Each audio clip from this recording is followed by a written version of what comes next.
whenever you I was looking through your some of your interviews, and I was like, you had like David Duchovny on the show and everything. I was like, yeah, that's pretty wild. I was like, that's it's a pretty yeah, big get. That's a pretty big get as far as interviews go. yeah, he was promoting his music. Um, So that's kind of like sometimes how you get. I had Billy Bob Thornton too, like, oh, and then okay. like he's an Oscar winner, but yeah, he says when he promotes his music, I think that's when they'll do these like podcasts and stuff because they don't the bigger talk shows aren't going to try to help him promote that stuff. Right, So because they're going to be like, let's talk about Angelina Jolie. Nobody gives a crap about her right, music. but It's like, I mean, Billy Bob Thornton was so fascinating. Like I could have talked with him about anything, like cars, I'm sure. Yeah. music, what like it was just he's like a really interesting guy. Same with Duchovny. You see why these guys become such big stars because they just have this personality that just like D. Snyder from Twisted Sister too. I would say Ted Nugent. I know he's polarizing, but that guy. Oh I yeah, mean, yeah. I mean, so all those entertaining. guys are very charismatic. There's no doubt about Yes, that. exactly. Yeah, You can tell these guys are like front men for, you know, yeah. like They're very obviously. entertaining. Hmm. Probably a little bit narcissistic too, but that part You probably got to have a little bit of ego to do what those guys have done, and obviously it's kind of like, yeah, yeah, yeah, no doubt about that. for sure. Okay, you ready to? Yeah, Let's. but yeah, yeah, Okay. whenever, man. Yeah. So, well, welcome. You just go by JT, right? Yeah, JT is probably the best way to introduce me on here because it's kind of like that's why everybody knows me online, basically. Okay. So JT, and then the TikTok is JT follows JC, right? Hmm. Yeah. Yeah. Great content on the TikTok and the Instagram. And then I watched the movie last night. Would you call it a movie or is it a two-part docu-series? How do you describe Yeah, what I it would is? probably call it a documentary movie. It was meant to be I mean, we made it to be one movie, but then we kind of realized it's like it was better broken into two parts. And so yeah, it's like a two-part documentary, as you want to say it.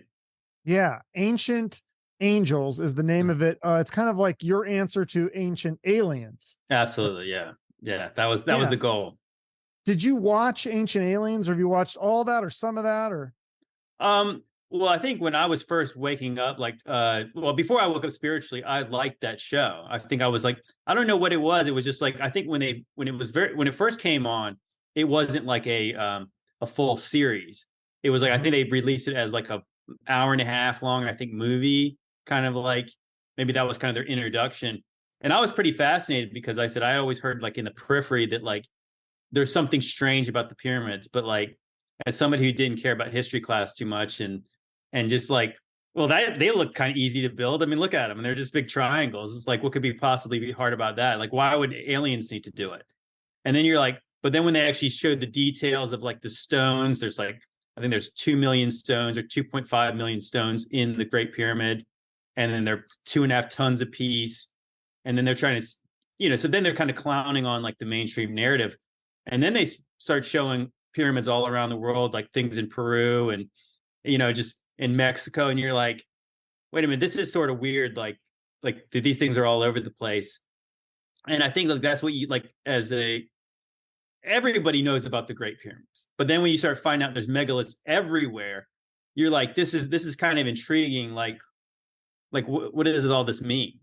And like Well, I said, and I they're really also similar, right? I mean, that's what's so interesting is that when you show them all together, there's a lot of similarities in right. two different parts of the world. And this is before the internet or planes. So how could they all have the same idea at the same time? Right. Well, I think that's like it. It sort of does show like a little bit of a connectivity because it's funny because like you could see, like the first skyscrapers I believe were built like in America, and then but then later on, obviously as this technology moved around the world, every place has skyscrapers, but they're all slightly different. You know what I mean? Like if you go to like Dubai, they don't really look like the ones in New York City. You go to China, they look different. So everybody's kind of got the same kind of idea, but they have their own cultural take to it. And that's kind of what you see with the pyramids. They're like, is it possible that this is the connectivity, that there was this lost civilization that went around the world? And I think I said, as somebody who grew up in the church, obviously we never talked about that kind of stuff. I mean, I didn't believe in aliens, but then you're just like, but what does this mean? Because it's kind of like a lot of this stuff looks like it's way older than the biblical text. So like, what does this mean as far as my faith goes? And I think that like I had to wrestle with that for a while. Like, how did this happen? And I think to me, I think I enjoyed the mystery of the topic more so than like the ridiculousness of everything's perhaps is it aliens? Like I didn't always believe in that. Well, yeah, because I mean, even the Ancient Aliens, though, I mean, that's one thing that your show and Ancient Aliens has in common is that you both say that it's probably unlikely that man did this with the tools that they had. Mm-hmm. And then both of the shows, you give examples and you show the technology that we have trying to do this kind of stuff. And it's like really hard to do it even today with all the technology and machines that we have. It would be very difficult. So how did they do it back then? It does definitely raise a question for sure. Yeah, well, I think they were saying and it's like the older it's like kind of like the further back you go, like the bigger the stones get. Like that makes no sense, because obviously you think.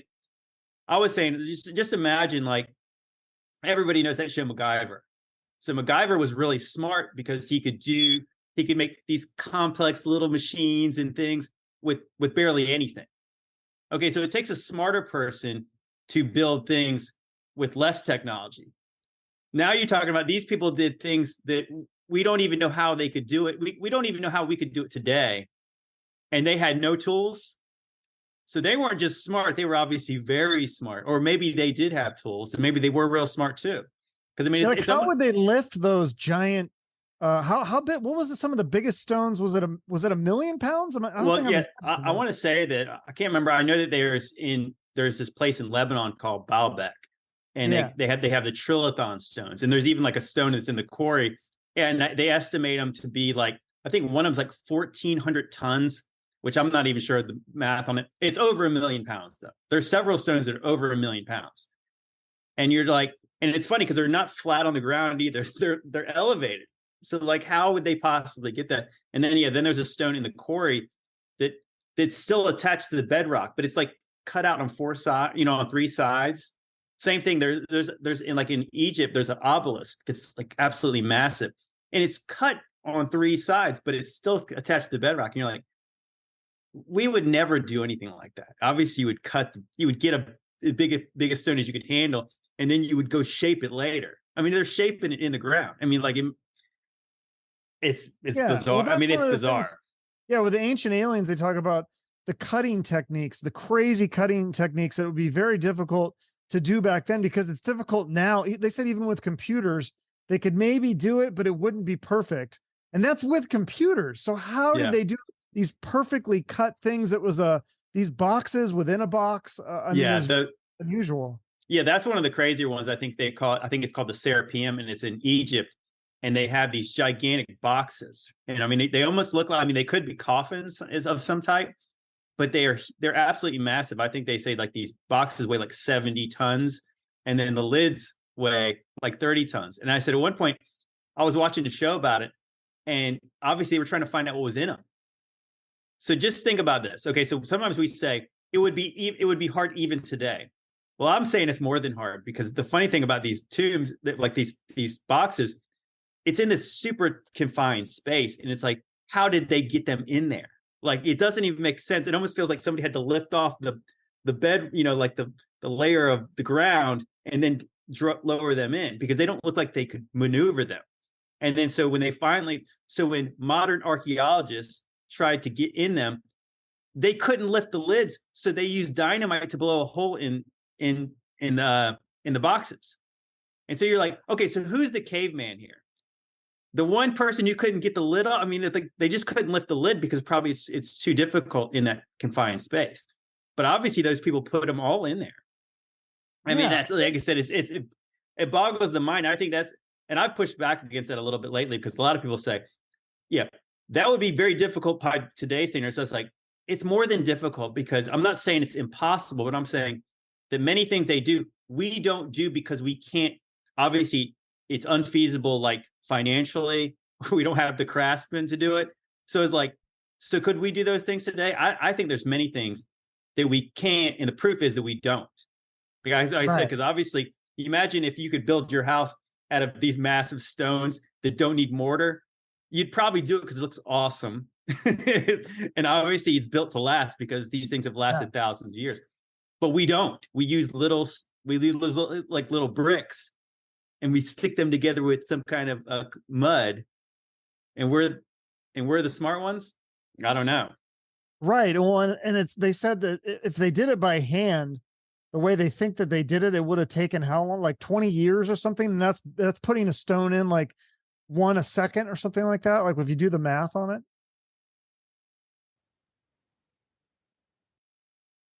Oh, it kicked. That's weird. It froze, and then now it's yeah. You're back. Okay. Yeah. I don't know what was the last thing I said. Yeah.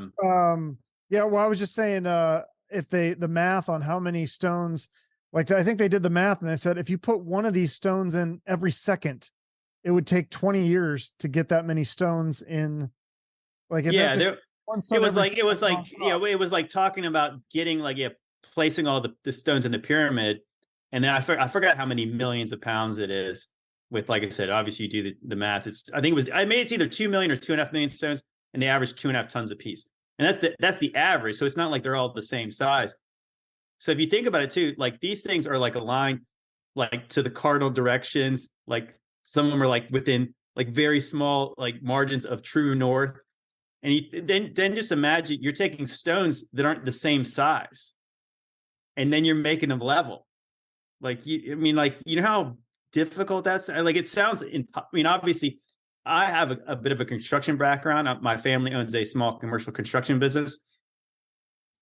It's insane, and obviously I find a lot of it laughable when they just say, "Well, they just got a lot of guys to do it, or they got like slaves to do it," and you're just like, "Oh, that makes it easy.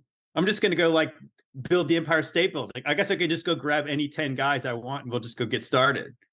Or maybe like you need people who know what the heck they're doing.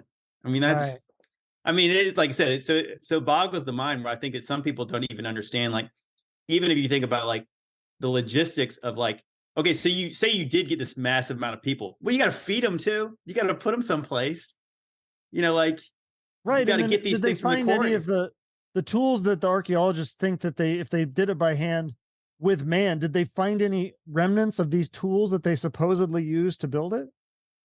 No. Well, I think they found tools, and I think here's where you get into like, obviously I have a disagreement. I think a lot of obviously ancient aliens people would agree with me on certain things, like where just because you didn't find tools next to the building you found doesn't mean they didn't use tools. Because it's like, in construction, we usually take our tools away after the job is done. We don't leave them around. Like we don't leave them lying around. So at the same time, you could imagine as cultures kind of like congregate around certain kinds of areas, well, generations are going to come and go. And just because you found tools later, obviously you could find very old tools. They don't mean they were old enough to build the structures. Just because you built your house next to the Washington Monument doesn't mean they're contemporary, So whatever you used to build the house wasn't the same thing that was used to build that. And so you go back like into the Serapeum, where you have these super, like almost like laser precision, granite polish, and you like these unbelievably made boxes. And then what you have on there is you have these hieroglyphs that look like they were scratched on. Have you ever seen this? Like some of the hieroglyphs were like, they're not even straight. Okay, so you're telling me the people who could polish the granite and make these things like completely 90-degree angles couldn't stencil something on them. So what I'm saying is I think that the dynastic Egyptians, they found the stuff in ancient Egypt. And that's why I said that the Egyptians actually even still talked about a time called Zet Tepi, which was the first time. So like all these ancient cultures had this story of this time before. So they were even talking about ancient times when these people are ancient to us. So they were talking about a time before. And like, that's why I said, obviously, biblically, I'm like, I think I know what they're talking about. They're talking about the time before the flood. And that's why this is not necessarily answer to how, but it's answer to why we don't know. Because all these separate cultures have to speak of this cataclysm that shook the whole world up. And then it's like, and then all we have is like these remnants of this former world. But that's it. Yeah. So what do you think that, because I don't think you talk as much about the use of the pyramids in your film, did you? Because I was just watching Ancient Aliens, and they were saying that one of the theories is that they were used to generate power. That if they put hydrogen in it and those shafts or whatever, that it could generate power. Do you think that was part of what they were used for? What was the purpose of them? I think that's certainly one possibility, because it's what I find fascinating. I did a little bit conspiratorial topics about like the Hoover Dam. And so the Yeah, guy I saw that. That was a good clip. so the guy who created like the angels on top of the Hoover Dam was named Oscar J. Hansen. And of course, he put the star map on there, and he compared the Hoover Dam to the Great Pyramids. And I think a lot of people would just take it at its face value, like, well, obviously there's a ton of concrete in, well, I mean, obviously more than tons of concrete in the Hoover Dam, and it's along the lines of a massive monument that man created. But isn't it interesting, because like when you do build things that are like, think about the pyramids are so dense. It's like you build this massive thing, and it's like the amount of space to get inside of it's very small. Like it does seem likely that it was made for something else, and like that they make it. It's like limestone on the outside, and it's got these tunnels of granite on the inside, and it's got these shafts that kind of point up, and it's almost like, is it? Yeah, I've wondered that too, where it's like you have this like one room here. Is it possible there was some kind of machine in there, some kind of a turbine, some kind of a thing that got moved some kind of way? I mean, I think that that's certainly possible. And I think that like when they say these things are aligned based on like, significant places on Earth, possibly, I think like guys like Nikola Tesla believed in like the 369 stuff in the pyramids, in the alignments of like I think the 30 something degree, parallel. And it was like there was some kind of magnetic thing about this place. I mean, so like if you really think about it, obviously we know there's like electricity like in the air all the time, magnetism. I mean, if they had figured out how to harness that, then yeah, I mean, it makes sense. Like that could be what they were for, because also it makes sense that, again, this might start answering some of the questions on how we don't know how they did things. Well, they didn't have electricity. Well, I think they're saying it's interesting when you go through like some of these underground places, and there's no like soot or anything. Like they can't find any kind of evidence that like, you would have torches burning all the time because they have no light bulbs. Right. But then some of these tunnels, they go down, and there's like, they're saying there's not enough oxygen for fire to even work down there, because you couldn't even light it. So like it's likely they had something else. And also, aren't some of those pyramids, they're not explored all the way? There's chambers and parts that they haven't been able to get into. And then have they gone beneath them? Because how deep do those things go into the ground? Well, have you seen that picture? I know it's obviously it's an AI picture, and it's going around the internet, where like, you see the pyramids, and then they kind of show from below, and it's like they're actually these giant obelisks. Yeah, is that true, or is that just? I mean, obviously it's obviously a fun like thought exercise. Oh wow, how far down do they go? But the more I've done like research and stuff, like they do believe in as above, so below. So I think it's very likely that there's lots of stuff under them. And the real question is, have we explored all the places? Probably not, but I bet you people have explored a lot more than they've ever told us they have. And that's why I said, like, as a guy who has become, pretty conspiratorial, like if you think about it, like all the mystery school stuff is like guys throwing up the pyramid, right? They're always doing this stuff, covering up, showing the one eye of Horus. It's almost like we've got this secret knowledge that you guys don't have. And I think that does go back to like the pyramids. And I think that's why like the mainstream explanations of these things are just so, I mean, if you think about them for like 5 seconds, you're like, nah. So the real question is, I always said, you ever see like Indiana Jones, like Raiders of the Lost Ark? Oh yeah. The very end of the movie, they get the Ark back, and what does the U.S. government do? They put it in a giant warehouse with a bunch of other stuff. And there's some truth to that too, because not only the U.S. government, I'm sure that's one thing that's hiding stuff that we don't know about, but the other one that is documented is the Vatican, which I think you talk about a little bit in your film. Yeah. What is that? room, the basement of the Vatican is the Hall of Archive. What is it called? It's got a name. I'm not actually sure, but I've heard a lot of people talk. I mean, if you think about it, like, so The going Vatican back, Secret Archives. That's actually okay, called that. And there's you have to have a certain clearance to go down there. And who knows what they have down there. It makes you well, wonder, especially with the Catholic Church hiding things and having scandals. What else are they not telling us? oh gosh, yeah. I mean, if you really think about it, obviously, so obviously, if you see the empires that kind of came and went, so obviously Rome lasted for like over 1,000 years. And so, like, you know, you go out into like the Vatican, they have like the obelisks, they have all kinds of stuff from Egypt, you know, where like the Romans came and took that stuff and they brought it back to Egypt. So you could imagine they probably did that for over 1,000 years. You know, they were going around getting things that were spiritually significant, possibly. You know, that's the crazy thing. Even you find out like the Romans have knowledge that we still don't know about. Like, you ever heard, like, I was watching a show recently, they were talking about like I think it was in the Parthenon, they had like this concrete dome that was it was like the biggest span of like a concrete dome until like the 1900s. And you're like, so they were saying that the Romans' concrete was actually more solid than ours. And they said, and they were literally saying recently, like a modern contractor was figuring out how they did things, and they started doing that. And it's almost like, how did the Romans have knowledge of concrete better than we have today? You know, so like there's this mystery knowledge, and that's what back to what I was going to say is that like the Raiders Lost Ark thing. Just imagine if they found some ancient machine, or like let's get completely nuts, like some kind of a flying craft. Do you think that they would tell us?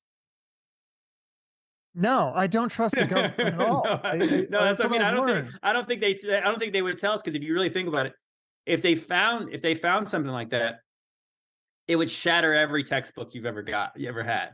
Everything they taught you in school would be a lie if they had something like that. Or if it was something that proved like one of these spiritual texts, obviously like the Bible, was true.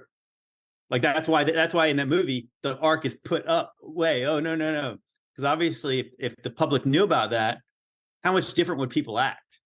And it's like they're trying to control people. So they really wouldn't want to, they don't want to upend everyone's world like that. But wouldn't that be a good thing? Like then people would maybe treat each other better if they knew there was a consequence for being a bad person. Oh, well, I mean, as far as, I think that's why we dig down to the truth. And I think that's my goal anyways, is to like, you know, to put it all out there. And I think that's basically kind of like where we kind of put things out. And that's where I would say that I can kind of agree on some places with the ancient aliens people, because there's more than what you can see. I mean, I'm like, obviously, I think most people are kind of coming to that conclusion now, where like, just because you don't know about something doesn't mean it's not true. But they want you so confined to this box they've created, and like basically they make you a little worker bee, and then you go work, and then eventually you get to retire. But yeah, if you find out tomorrow that aliens built the pyramids, you might actually say, you know, you might actually rethink the way things are going. Or if you found out like that angels and giants helped do it, like what would that do for your worldview? I mean, yeah, I think it's interesting. Yeah, because so we're going to the aliens. So the alien people, they think that they say like, oh, people thought the aliens were demons or fallen angels, but they were really aliens. But you're saying it's kind of the opposite, that we're thinking they were aliens, but you really think these things were demons or fallen angels. And that's what we're seeing today, because there is alien footage. I mean, it appears to be, it could be faked by the Chinese or even our government, but there's some sort of thing flying and a fighter jet is capturing it. What is that thing? Well, I think that's what's interesting when you actually like start to go back through history. I think that to me, it's like, I find it funny because, like I said, I don't play the race card very often, but it's almost like people like it's kind of disrespecting to peoples when they say they tell you a story that they were closer to, and then it's like you give them a little pat on the head. You really don't know what you're talking about. It's a cute story, but here's what it is. It's actually aliens. And it's like, but they were describing things that came from the heavens. And I think that when you hear about like the Anunnaki, so this is in the ancient Sumerian text, there's these beings that came from the heavens. Well, I think that guy Zachariah Stitchin said they came from Nibiru, which is some other planet. Well, like there was a pretty good biblical scholar named Michael Heiser, and he ripped Zachariah Stitchin apart by saying there's not one reference to them coming from another planet. You know, so all these ancient peoples talk about things from the heavens. You know, so again, so obviously that aligns with every other basically spiritual text, that things came down from the heavens and then they gave man some kind of technology. And then eventually they talk about giants. And like I said, obviously that lines right up with what the Bible says. It lines up with like First Enoch says. And you're like just think about it for 1 second. If you met a being that came down from the heavens or some other place, wouldn't you have a better reference point than the people today, like the people that were thousands of years later? So like, isn't it more honest just to say, well, we really don't know what they were, but obviously they were a higher intelligence, they were a higher level of being than we were, they were smarter. And like I said, if you want to call it an alien, I want to call it a god. Like we're kind of, that's kind of semantics, isn't it? Exactly. Well, that's what I find so fascinating. It's kind of like tying some of these loose ends together in a way. I mean, again, nobody knows for sure what, but it's interesting to hear when you compare the Ancient Aliens and then compare your movie. It's like, I think there's some similarities. Maybe they're not too far off from each other. Well, you're right. Well, I think that's what we kind of say. It's like when you start going around the world and they're all telling a very similar story, they're telling the same story, but obviously it's a matter of perspective. It's a matter of. Are you saying with different religions like Christianity, Muslim, and Jewish? A lot of the story kind of aligns the same thing. The three major kind of like Abrahamic faiths, they kind of obviously they start with the same basic text. But I'm talking about even when you talk about like the Greeks, and the Greeks have this story about the gods coming down, and then there was they created a race of demigods. Here's a good example of that. Okay, so just think about the story of Atlantis. And so this is not like the super fantasy version of Atlantis. This is just what Plato said. Plato said that Poseidon founded a city. He basically took a wife of somebody who was just a regular human, and he had 10 sons. So you think about it, so he had 10 different sons. So they're partly, obviously, he's like Poseidon is the sea god. He's like all god. He has this race of demigods. They were the princes of Atlantis.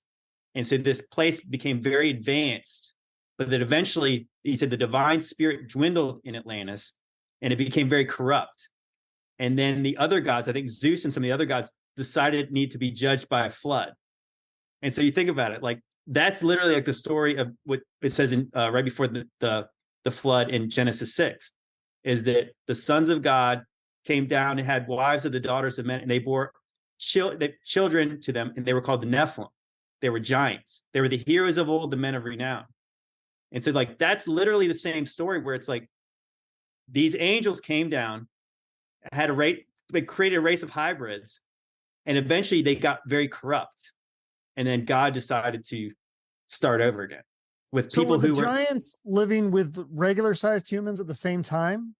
Yes. Yeah. I mean, that's what I'm saying. Like, because what it says about Noah, and this is like, it's one of these verses when you finally get understanding what it's talking about. It said that Noah was pure in his generation. So that's what it says in the Bible. So if you really think about that, was it saying Noah was perfect? Well, no, basically, biblically, nobody was perfect except for Jesus. So he was not perfect, but he was pure in his generations. And if you think about it, generations back to like Adam. So when it's literally, it's like, this is a very short amount of time. The Bible's going through the sons of God, who are biblically angels. They're divine beings. Because you think about sons of God, they're like direct creations of God. And they had sex with the daughters of men. So they had sex with regular women. They created this hybrid race. And then it gets into Noah, and it says, Noah was pure in his generations. And God saved him and his family. So when they repopulated the earth again, they weren't starting with people who weren't really human. Yeah. So when you talk about the Nephilims or the giants or whatever you want to call them, like, because in the movie you have like B-roll and you have pictures I feel like you have a B-roll of like guy from like the, I don't know, 1920s, but it just seems like it's a very tall human. And then you have other like pictures that are more like, drawn, that are like, these giant, big, like cartoonish looking buff monster giants. Like what is the average? Is there different sizes of these giants? Like, or are they all kind of, are you just showing the B-roll of the guy from the 1920s to kind of give a little bit of an idea? Is that related to the giants, or I what was think the I think average it size? well, I think what it really is like that we really don't know. I think that like that's what's it's interesting. So like in my Bible, like the one I typically read is called the English Standard Version, but obviously in the KJV is like the most famous Bible ever, and that it translates Nephilim and giants. Basically Nephilim is in my Bible, and it says giants in the other version. But what's interesting, and I've made this point before, that so the demigods for the Greeks, they weren't all described as being like huge. Like obviously Hercules, you can imagine he was a big, strong guy. I don't think it really says that he was like a giant. Like a lot of the gods weren't described as being super tall.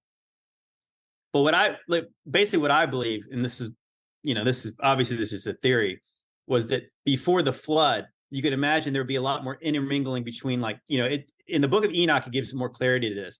There was like 200 watcher angels came down. They all did this thing. And so like they were probably having sons, like, how many offspring they had that were partially divine, we don't know.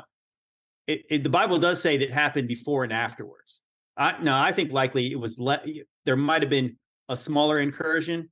And so maybe after the flood, you have like beings like Goliath, who was described as 9 feet tall. And maybe it was because, you imagine like you're getting a little further away from the divine lineage. Like obviously people are still procreating, like the less you have it happen, the further away from the Son of God, who was like the ultimate, like, patriarch of the father, patriarch of the family. But you could think before the flood, there's lots of giants, and maybe they're procreating together, and then possibly you're getting a lot more, genetic abnormalities, and you could have like, in some cases they start talking about giants who are like 20 feet tall, 15 feet tall. Even in the Bible, it talks about, and this is after the flood, there was a King Og that like Moses and the Israelites killed. And his bed was, they don't really say how tall he was, but they said his bed was 6.5 feet wide by 13.5 feet long. So how big was he? Well, right. And that's the thing that I found so fascinating in the movie, is that you show these like artifacts, these giant swords, these giant doors. Like, yeah, could they have been decorative? Possibly. But then the other part, I think you talk about this a little bit in the movie, and I did my own research because I was really fascinated, is that finding these bones. And a lot of them have been debunked, and they said, oh, no, this was a woolly mammoth, which I'm like, how do you mistake a woolly mammoth for a human? Like, it's not even close. There's tusks. And so I find that interesting. But if you look on Wikipedia, even, you can see there's these examples of giants' bones that they found, and there's different explanations for this. But it was very common in the like the early the 1800s and early 1900s, of all these news articles of giant human bones being found. Yeah, it was, which is really fascinating to me. And again, it could be debunked. They could have been a mistake, but there was a lot of those articles that came out. It was very common. Well, see, that's when you get into like the conspiracy of it all to try to cover up. And it's like, if you think about it, like there's story after story of our past of talking about giants. Like I said, this is not unique to any one place, but it's pretty much everywhere. Even also, I'll give you a good example of this.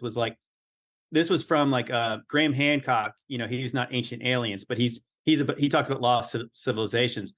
And so there's this place in Mexico called Cholula. And actually they say I forgot how many times bigger it is than the Great Pyramid. It's like, it's not as tall, but it's like the base of it is massive. And so it's actually all covered under dirt, in which you find out that like a lot of the pyramids, before they actually discovered them, like they were like, especially in Mexico, they were under dirt and grass and trees and everything. So they literally built all these things up. And I guess you get back to the Catholic stuff. They built a Catholic church at the top of this place. That part was so fascinating too. It was like you thought that your theory was maybe the Catholics were trying to cover up some of these relics by building a church on top of it. Well, I think that's possible, but I think what the Catholics would probably have been doing is like people who were like believed in, obviously, just think about like the relic hunting. They would have set this place up. I mean, I think that it's likely, like the one theory about the pyramids were that they were some kind of an energy conductor. But is it possible too that these places were obviously significant in some kind of way spiritually?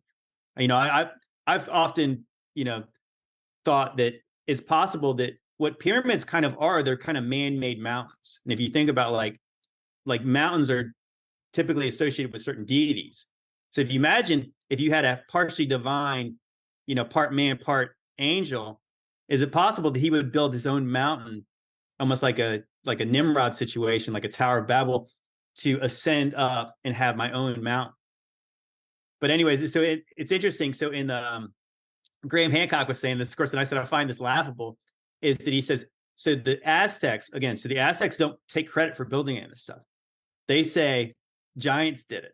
So they literally tell Graham Hancock, or they tell the conquistadors that giants did it, and eventually the sky god judged them, basically killed them all with a big flood. And you're like, okay, so this is not that, so that story is not that long ago, because if you think about the conquest of like the Spanish into Mexico, they're telling this story, like it, and then you find out later it was like it's almost like the dinosaur thing. The dinosaur thing is like the cover to cover up like the giants, because I think you say the original dinosaur, the first dinosaur bone they ever said they found was this guy named Robert Plot, and I think he found it in like the late 1500s. Well, he didn't think it was a dinosaur bone.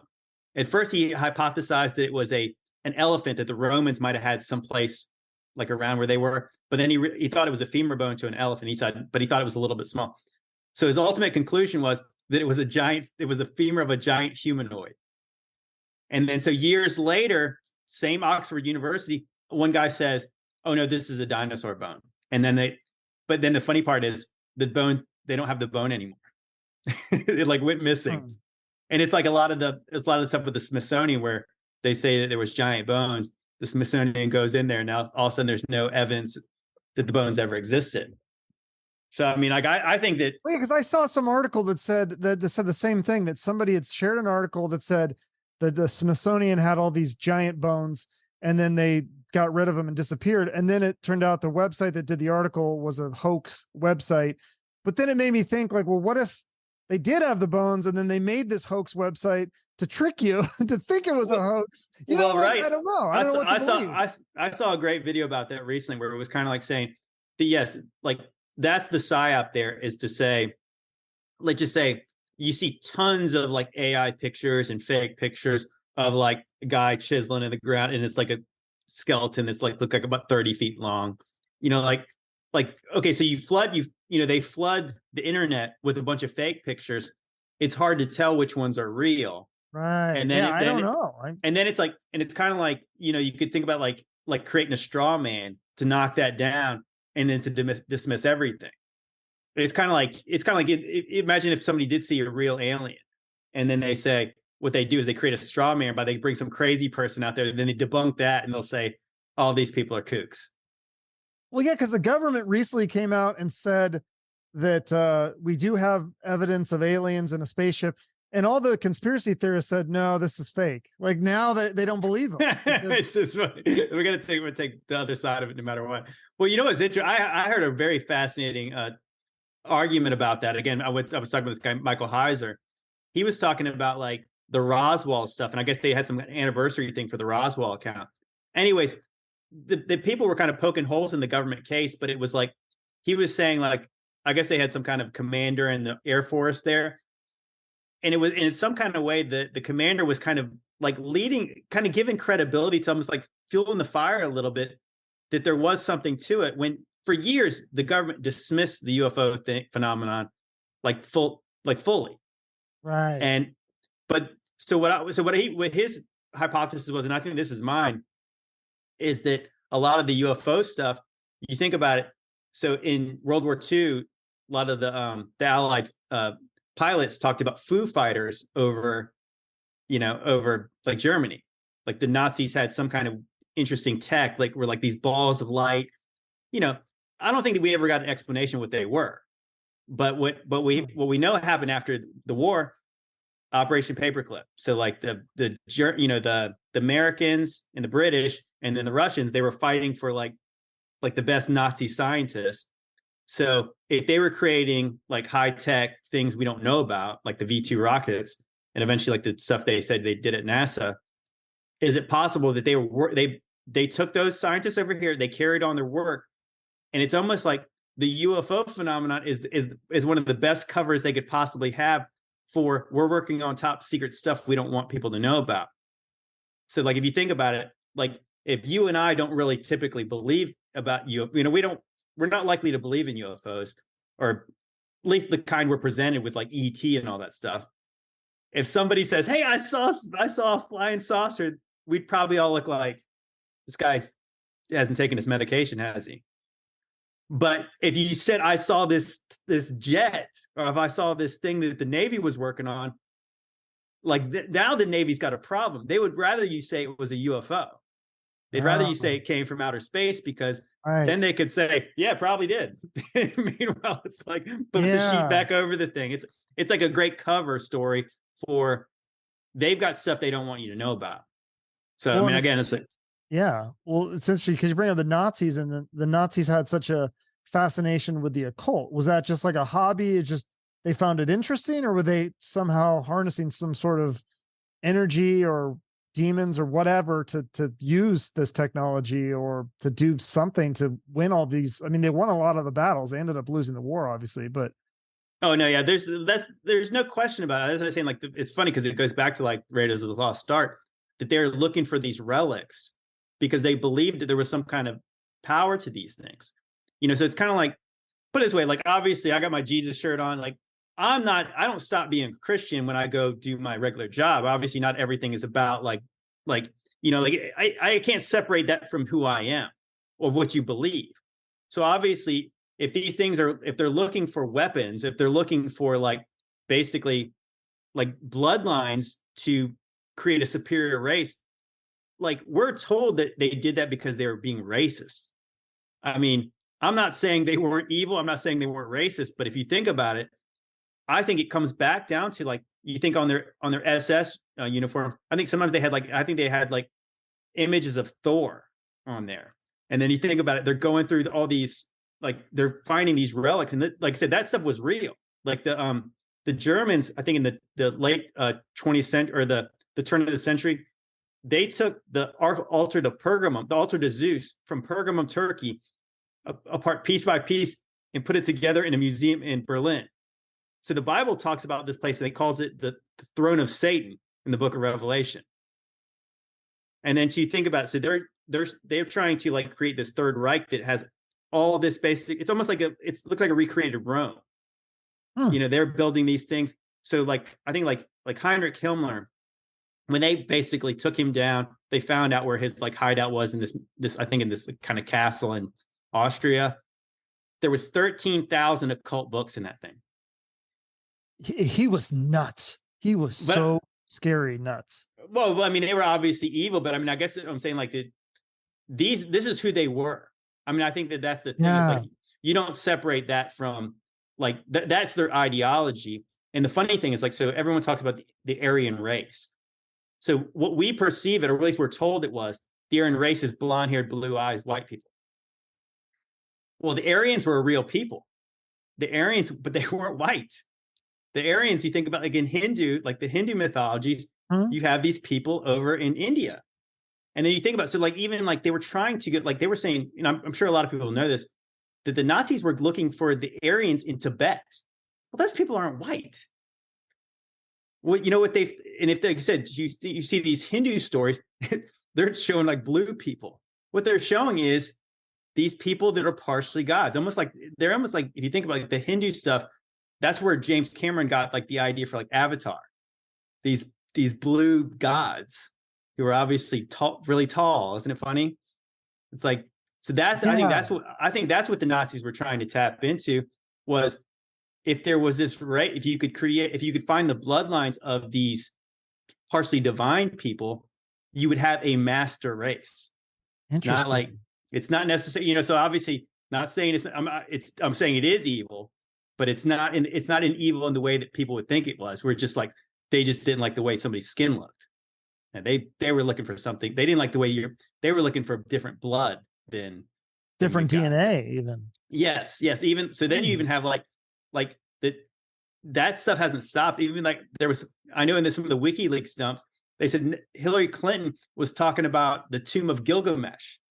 And so if like, you mentioned that, didn't you say Bush was looking for it too or something? well, they were saying the timing of the invasion, like mostly even Desert Storm, and then like the second one, they're very coincidental. Like there was these big finds, archaeological finds of like cuneiform tablets from like ancient, like obviously you think where Iraq was basically where like the Tower of Babel and everything was.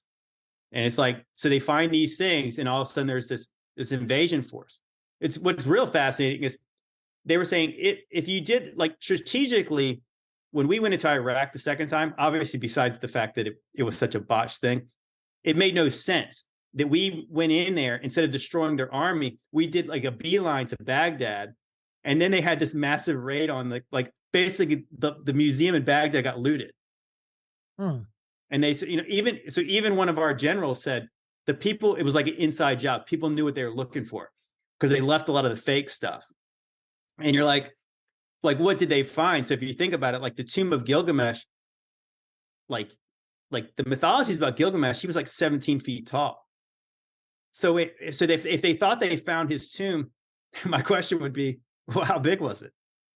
Yeah, and how big were the bones? Like, did they have the skeleton? Because that'd be interesting. Well, that's what I'm saying. Like, well, that's the funny thing. It's like when people really understand, like, know a little bit more about their history, like, or even mythology. I mean, obviously, again, like I always think like mythology and history aren't necessarily completely opposed to each other. Mythologies are like oral traditions. Again, like I said, if you think about like, if there was a great flood that kind of wiped out all like the real solid evidence of things, all you really would have is the stories. So it's like, I'm not saying mythology is true, but I think it came from a true place. So if you think about it, if somebody said they found the tomb of Gilgamesh, well, that's got to be the greatest archaeological find ever, because he's like, like I think the Epic of Gilgamesh is like the oldest written account that we have, and he's a giant. So like, if you think about it, if they said they found his tomb, I never got confirmation either way. But is it possible that if they could tap into some kind of DNA, and that they would try, if they're gonna clone Dolly the sheep, you think they would try to clone a 17-foot giant? That's scary if they did, though. That's like some Jurassic Park kind of stuff. Like, it doesn't end well. Yeah, well, it's actually, yeah, exactly. I mean, that's exactly like what Jurassic Park's about. I mean, if you think about it, like, if you think like the conspiracy stuff about the dinosaur stuff, like what I was just saying, is it possible the dinosaurs are the cover story? And I'm not saying there wasn't big lizards. I'm like, honestly, it's like there's mythologies of dragons. Again, one man's monster is another man's, lizard, whatever. Like there's the crazy part is like there's dinosaurs today. Like, what about like a saltwater crocodile? I mean, what is that not considered? Would you not consider that a dinosaur? It's like 18 foot long. There's a lot of crazy. I had an alligator expert on here. There's a lot of crazy stuff, and especially in the sea, some of the fish, sharks and stuff. I thought I saw something the other day about there's some shark that's like, it's a prehistoric shark or something. It's still around, or turtle or something that's like really super old, and it looks like a dinosaur. It's crazy. Well, they couldn't. We could not know what's in the ocean. I mean, like the amount of. They've only discovered what, like 5% of it or something like that? I don't even know. I mean, I would say the funny thing is I noticed, because I was, as a boy, I like dinosaurs and I like sharks. So like I liked watching Shark Week. But have you ever noticed, like, once you've watched like 1 year of Shark Week, you learn nothing new after that, because it's like they really don't know that much. It was almost like embarrassing that one day they realized they jumped, and you like when they realized great whites jumped out of the water, and you're like, how did you guys just learn this? Because obviously, I'm sure that this is not new for them. So you find out how little they know about them. They don't really know where they basically have their young, and they used to say they have to swim constantly or they're going to drown themselves, and a bunch of stuff that ends up being proved false. And then you find out like that there's like fossils of like sea life in like what is like the Himalayas.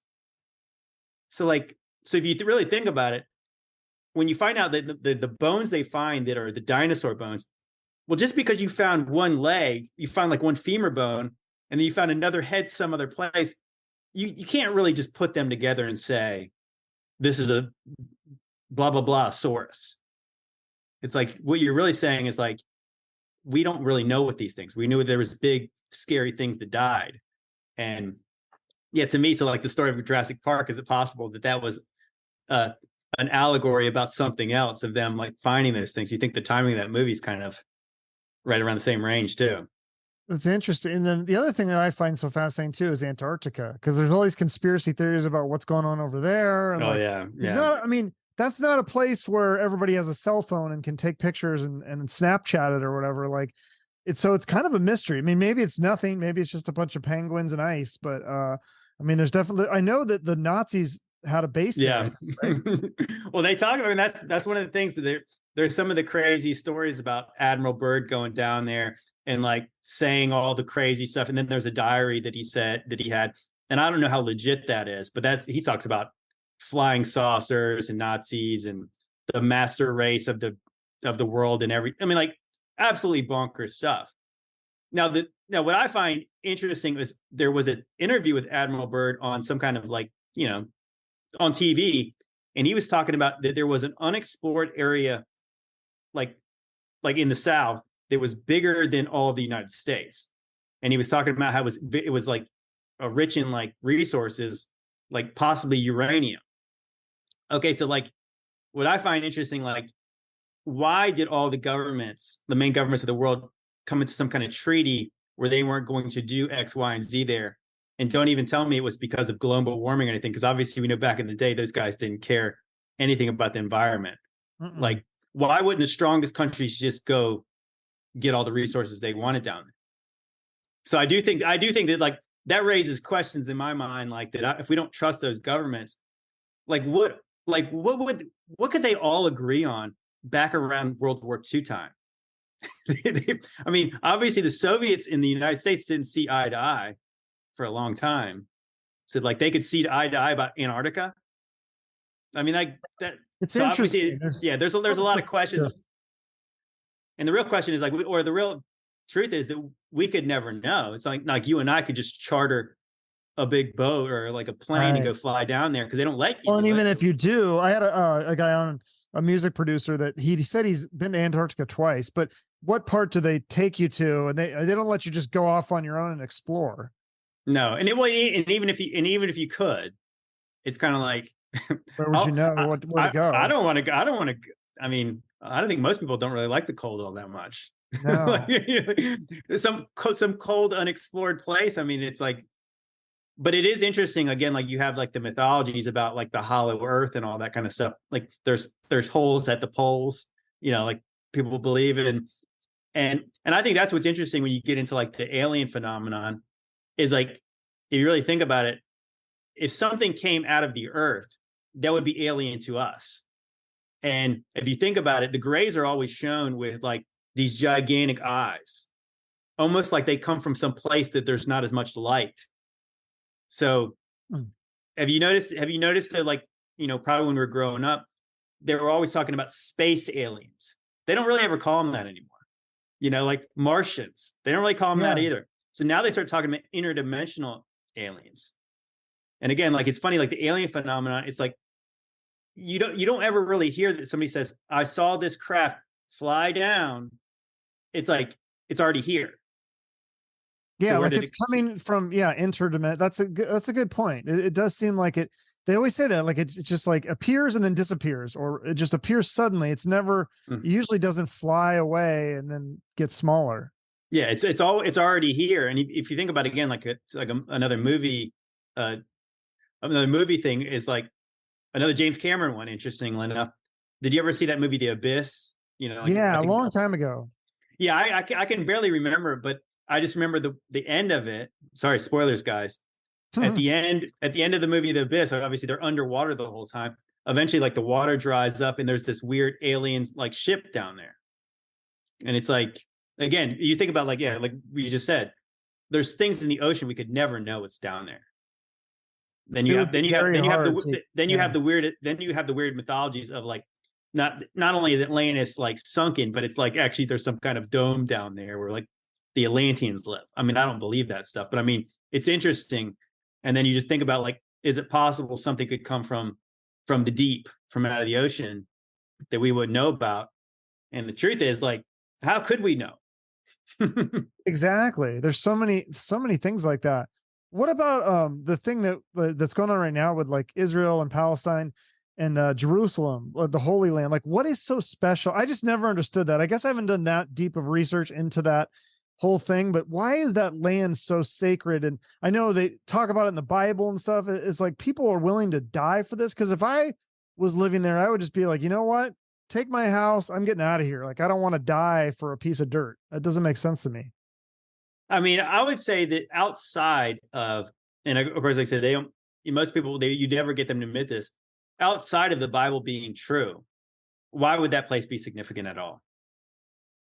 Well, and for three religions, right? Christianity, Muslims, and Jews are all want to feel that it's sacred. And well, I mean, it's interesting, like for like, as a Christian, I know that a lot of things about like, in the book of Revelation, when Jesus comes back and eventually after the 1,000 years ends, like after he reigns for 1,000 years, like there's a new Jerusalem that comes down. So to me, it's like, I would like to go see it just because obviously you'd like to go see where, obviously a lot about what you read about, but I don't feel like a need to some kind of pilgrimage to go back there. I know that like, these certain different, religions have different beliefs on that kind of thing.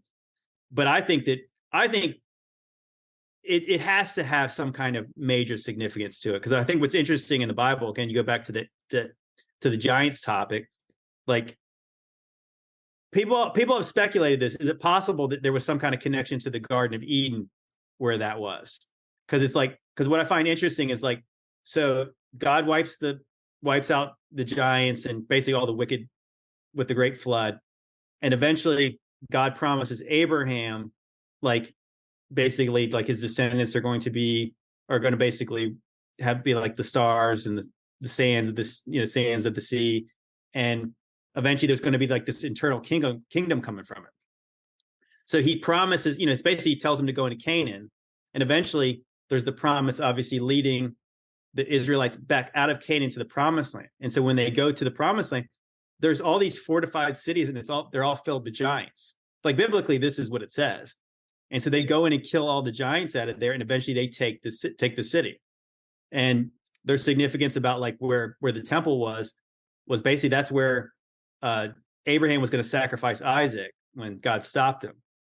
And there was another place where like David saw the angel of the Lord there. So that's where they built the temple.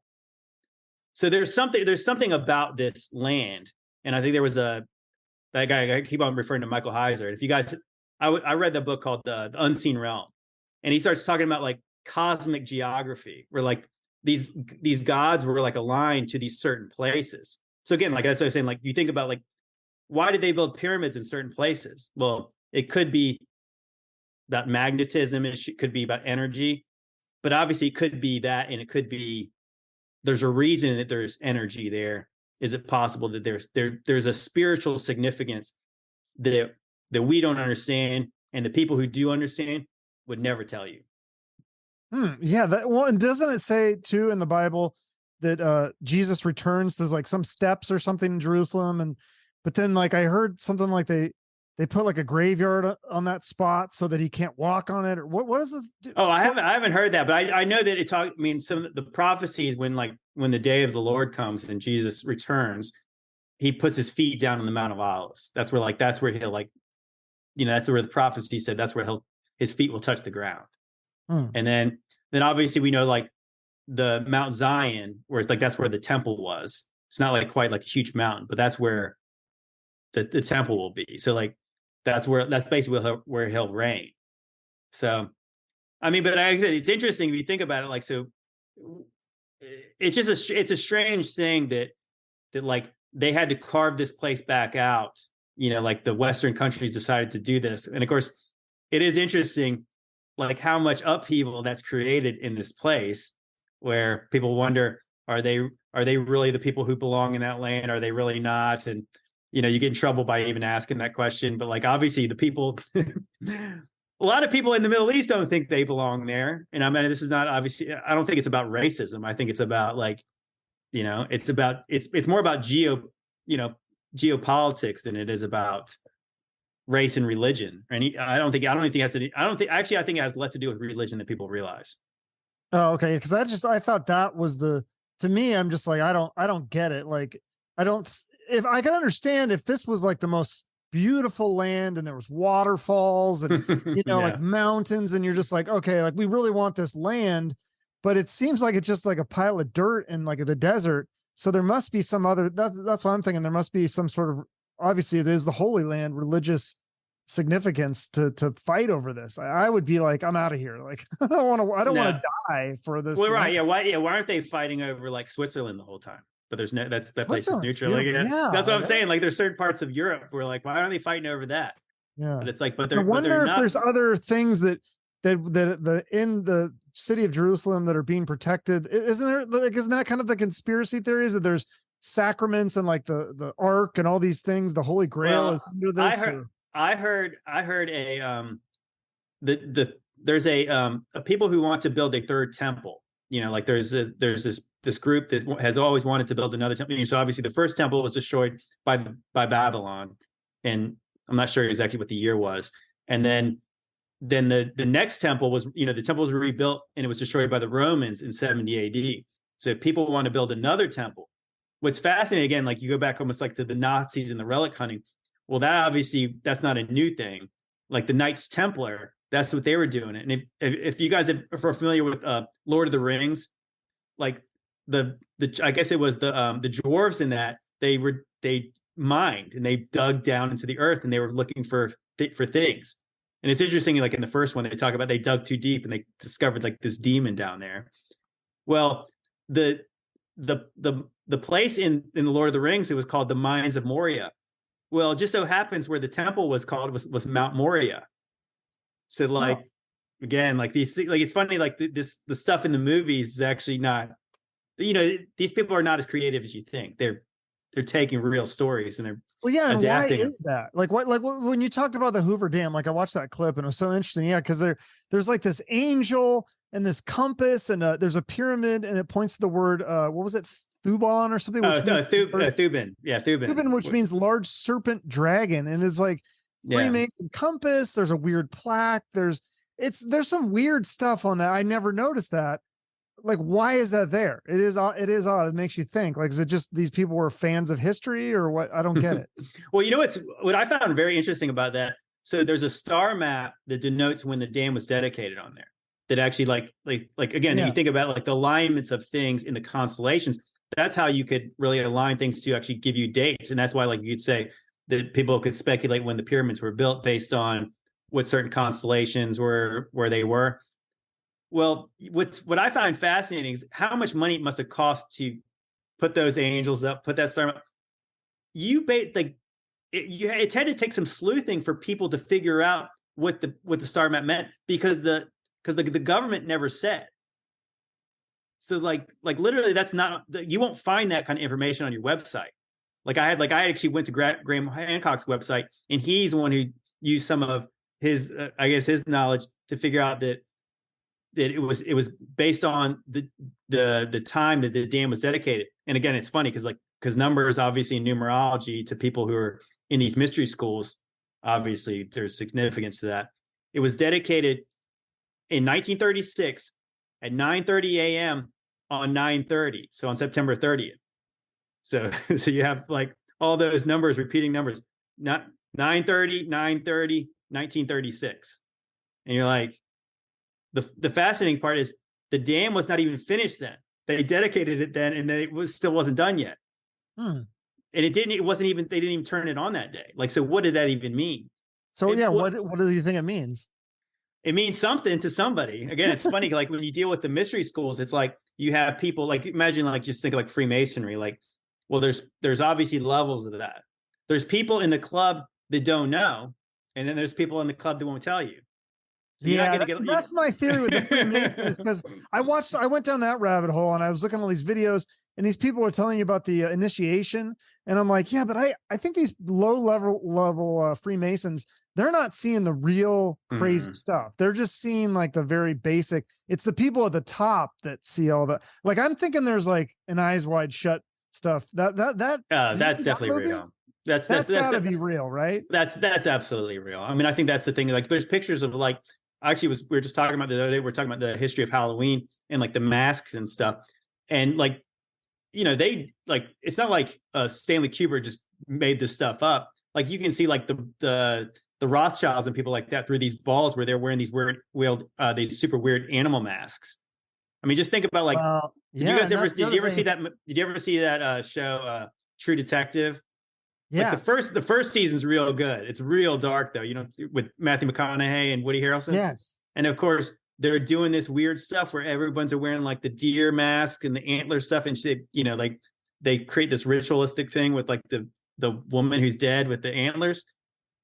Like, yeah, that's real. And actually, that came from. It was funny. Again, the TV stuff shows a lot of it. I almost felt like a complete idiot when I finally realized, hey, wait a minute. I think one point Woody Harrelson's talking about he's working on a new genre called true crime, and I was like, wait a minute, this show is called True Detective, and I was like, is this based on a true story? And I looked it up. It is. I mean, Really? obviously, we obviously don't really know where it was, but yeah, there was some kind of occult thing happening in churches down in Louisiana, and I don't think we ever figured out how far it went. But I mean, just like the show, it kind of ends like a little bit like, well, I remember people saying, yeah, it was kind of like they really didn't finish the storyline off, and as somebody who was with my eyes closed, I realized, yeah, I thought like, yeah, they never really found out who the Yellow King was, and they really didn't get any of the big people, and you're kind of thinking like, that's how it was more likely a pretty close to a true story, because of course the bad guys are not going to be frog marched off in handcuffs at the end. They get away with, like, I mean, that's the stuff that the people who they're talking about when they're talking about like the governor, like this super like influential pastor in some mega church. Yeah, those guys get away with a lot of this stuff. And so, but then sometimes there's a fall guy, right? Like with Jeffrey Epstein, like the theory with that is that he was just the fall guy in that whole thing, and that there could be more other islands. Again, I don't want to get flagged for disinformation. There could be other. I don't know if we have evidence, but I mean, this is just one that they found, and that there could be other people pulling the strings, and that they have video on all the people that visited, and they're all in it together, and that's why nobody, because they won't release the list of all the people that went to the island, which is really suspicious. Well, I mean, people speculate that there could be more to the story. We don't know. Allegedly, We don't know. We don't want to get flagged for disinformation. So yeah, allegedly. Well, I mean, obviously, you have the flight logs. So I mean, I guess I don't know if they've been discredited, because it's funny because people want to see the list, but it's like there's a pretty extensive list I've seen of like the people who visited that place. Now, obviously, we don't know what they did when they were down there, but like, yeah, it just stands to reason. I think that, like, again, you think about how big this Earth is. I mean, geographically, how small is that island? Okay, obviously, you think about like in the Pacific, and obviously in like the Caribbean. I mean, how many little islands are there that you could, if you had the right resources, where you could set this thing up, and obviously, who would know what happened there? Right. I think, isn't there islands in Fiji that nobody's ever been on? I mean, that's what I'm saying. Like, that there's like, it's endless. I mean, like, I think that kind of stuff is obviously possible. And then of course, then you get into like, even, the more conspiratorial stuff about like stuff that's under the ground. Again, like we were talking about Egypt, like I did a video about the Denver airport, and everybody wonders like how far the tunnels go. The Denver airport. That is a fascinating one to me. I don't know how much truth is involved in it, but I mean, you hear these stories and some of them sound totally fake, but other things, again, it goes back to the same thing with the Hoover Dam, where this artwork is just, it's almost like in your face. Like they're almost like trying to like wink at you about it or something. Like, it's just so bizarre. I mean, if it's not something else going on, then they're just somebody's having fun with this. Well, that's what the funny part is, I did a couple of videos about that, and it was kind of like, I read this and they said the artist got no direction from anybody to paint that. And I said, my obvious question would be, then why did they tell him to paint something else? like, what do you mean? You got, like, who is this guy that you give him carte blanche to paint dead babies, soldiers with gas masks, like a soldier stabbing a dove, like stuff on fire, kids crying. Like, you say, that's what I said. Like, nobody wants to look at that before they're getting on the airplane. Tell them to paint something happy. Right. paint something nice. Like, why would you paint that? And then you get into it, like, so then like the Denver has embraced the like the identity of the world's weirdest airport. Well, that's weird. I mean, that's weird in itself. Like, why wouldn't you just like soften off the weird edges? Like, you don't need it to be the weirdest airport. How about the safest airport? How about like the safest airport? That's what everyone really wants. The I most wonder how many convenient one. people have tried to go down to the basement of the Denver airport and tried to hit the elevator to, secret basement level. And Well, I want to try it myself. well, that's what I'm saying. Like there's people that long speculated that the tunnels went all over the place. And I was saying, like, it makes sense. Is like when I learned, like, so there's the Cheyenne Mountain Complex that's like, I think it's 90 miles to the south of Denver. And so like, it's like this super secure underground facility. It's actually got like 15 buildings that are 3 stories tall underground. It's like a completely sustainable place against like anything, NORAD. And so like people have speculated, do the tunnels go there? And I was like, why would, like, if they could go there, why wouldn't you want them to? Because wouldn't you want like a major airport where you could get someplace real fast, get under the ground, and you go there? And somebody's saying, well, no, they didn't dig that far. And I'm like, well, what if they dug from the secret side? Like, how would anyone even know? I mean, like, the point is, like, why wouldn't you want that? If you said, because obviously the government could justify it by saying, well, first of all, you already had this thing just in case something bad happens. First of all, isn't it kind of a weird place to make it so secure? Like, it's already in the middle of the country.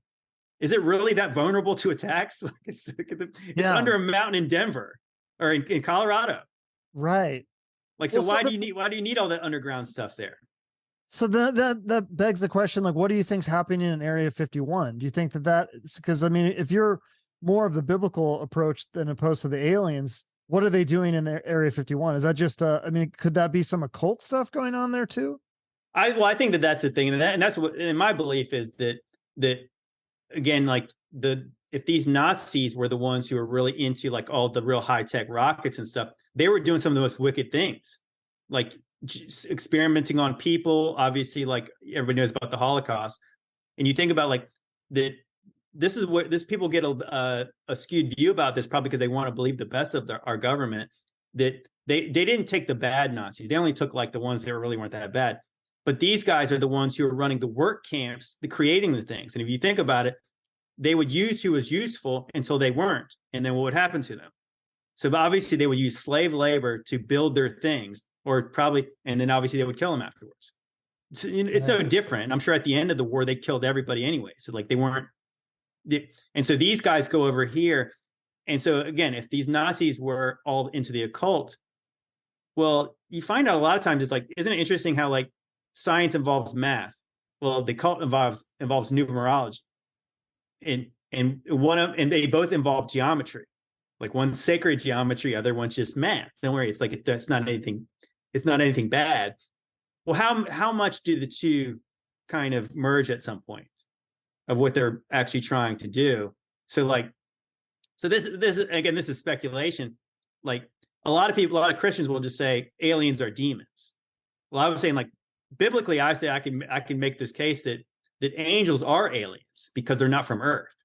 Like the Bible basically says they're not from here. So like technically they would be extraterrestrial. But now too in the movie that they would have the appearance of an alien with this like gray, like pseudo flesh is what you call it, or something like that. Well, I don't know if Brian gets into that, but a lot of people have speculated. Okay, so biblically, or like with some extra biblical texts, demons are basically spirits of the Nephilim. So angels can like both be materialized physically and are spirits. They're like there's something different. But like biblically, like the angels had like eternal souls, but then when they basically procreated, they had their offspring had this divine spirit, but then it had a mortal body. So that so it wasn't something God intended. So when they died, that's why they were like destined either to roam the earth or be put down into the earth.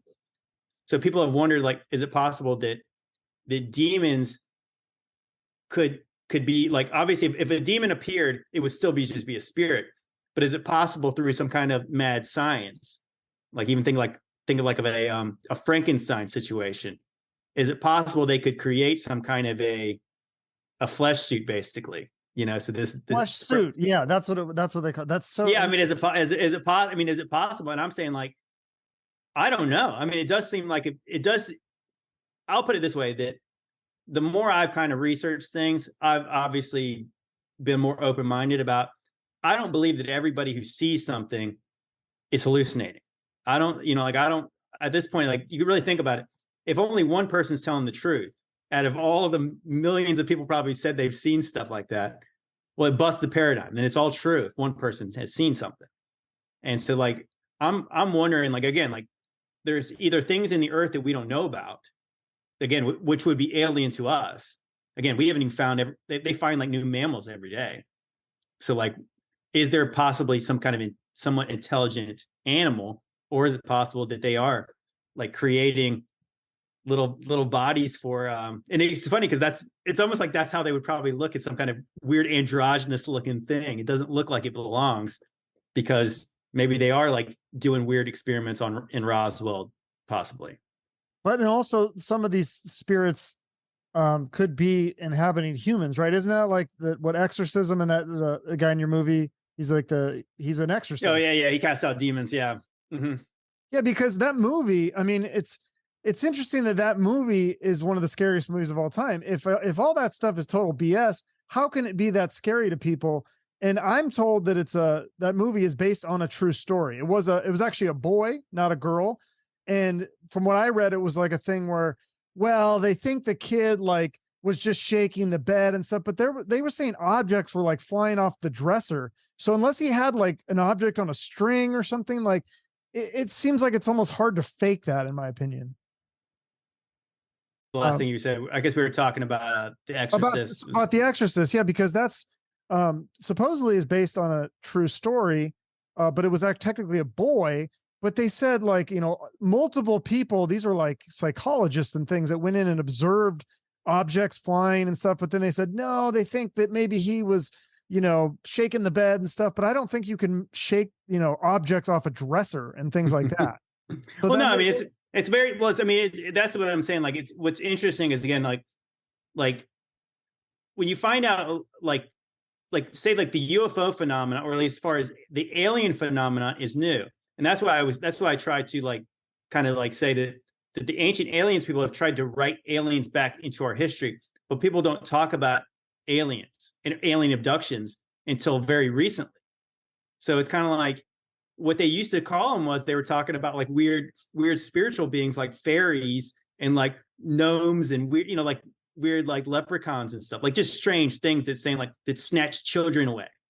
So it's almost like, is this interesting? Even like Brian gets into, where like the goat deity is Pan, and Pan was known for snatching children. So if you think about it, like, that's why you get the term kidnapping from. Like, isn't it interesting? Like when you talk about alien abductions, aliens aren't being abducted; they're doing the abducting. So kidnapping isn't, the kids aren't being napped. The kids are kids of the goat. They're basically, the offspring of goats. So like, that's what an alien abduction was before anybody had the context of ET. So right. like Different terminology, but same is, again, it goes. And I had this guy, Ryan Sprague, on my show, and he has all these eyewitness accounts of alien UFO and abductions and things like that, like encounters. And it's really fascinating to hear these stories, but because it's possible that people are misinterpreting. I mean, we don't know what it is like, but there's something going on, and it's really fascinating to me. Well, that's what I think. I think that's what I'm saying. I think sometimes people are talking past each other. And I think that like what Brian and I try to do is like, again, be more open-minded, where it's like, I believe that there's spiritual explanations for physical things that happen. Like, but again, it's like, just like any kind of somebody tells you something spiritual happened to them, everyone has to, like, unless you were there, it's kind of hard, like, for us to consider anything that's out of the norm. Like part of our brain will just say, I don't know, just like slowly walk back up.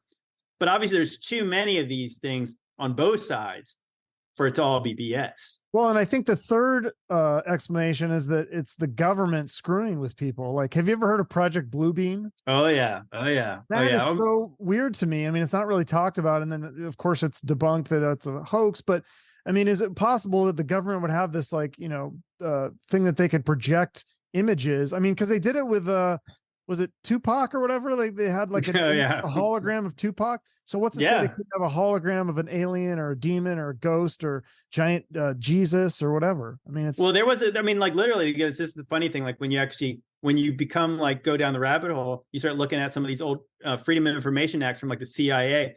Well, that's where they literally floated that idea. It was called Project Mongoose or Operation Mongoose in Cuba, where they literally were floating the idea where they were going to fake the second coming of Christ, basically tell the Cubans to overthrow Castro because Jesus wasn't a big fan of the government there.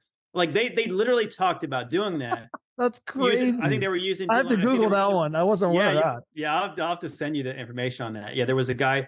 They were going to use like a submarine shooting these star shell flares up into the sky.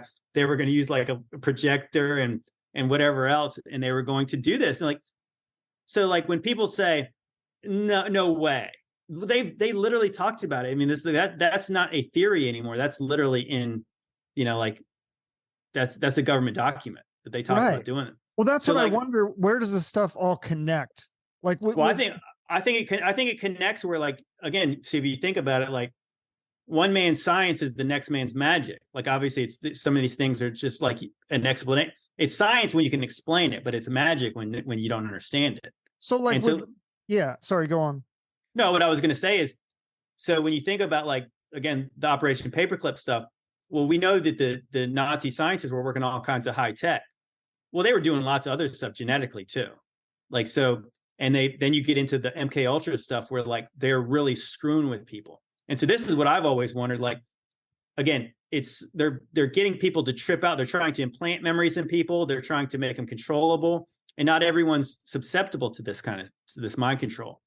So I've wondered too, like when people are abducted by aliens, is it possible that this is a demonic phenomenon where a lot of times you hear about people messing around with the occult and then they're abducted and then usually they're sexually assaulted and everything.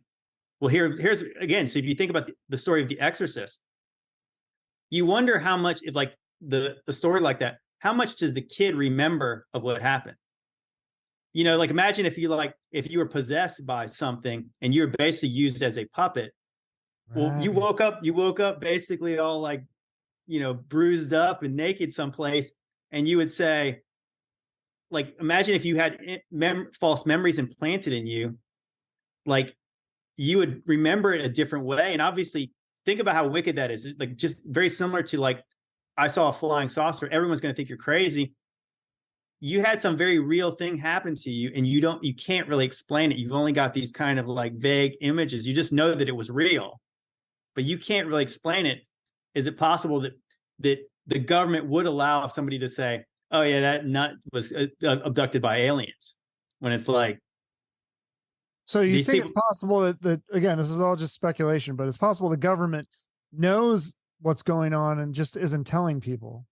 I would say that there's probably 100% chance that they're keeping stuff like that from us, like 100% chance. Because I think that, again, like that they are, just put it like, obviously you can just tell how disingenuous they've been this whole time, where like that, like I said, I'm sure you and I are close to the same age, where they for our whole lives they said there's no such thing as aliens. Yeah. There's no such thing as UFOs.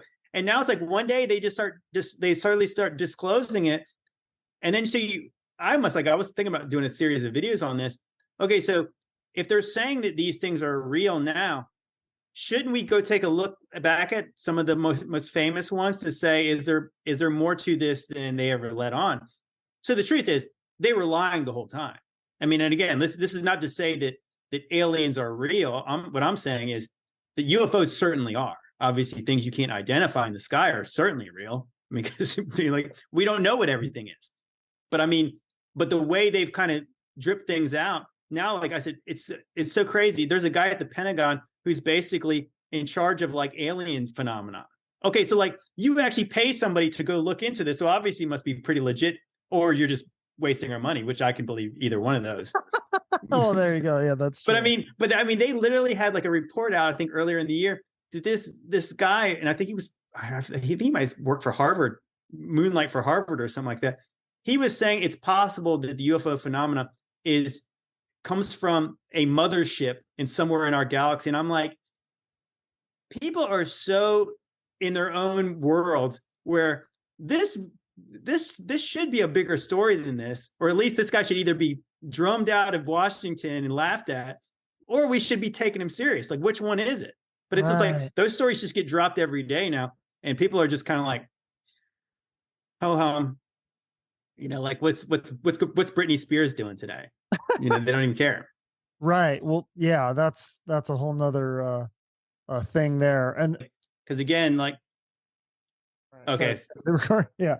So okay, yeah, just the mothership thing. That it's weird timing that they're coming out and saying, yeah, no, aliens are real now. It's like, what? Well, there's interesting. There's a pretty of course, I don't know, famous book in my circles is called Along Came a Pale Horse, and it's called by Bill Cooper or William E. Cooper, and literally he was kind of I guess he had some kind of connections, and what he believed at first, he was like, oh gosh, all this alien stuff is absolutely real, but then he figured out what they're really trying to do is they're setting us up for some kind of fake alien invasion, and then in order to centralize more power and seize more power. And you're like, that actually makes a lot of sense. Again, you combine it with the Project Bluebeam stuff.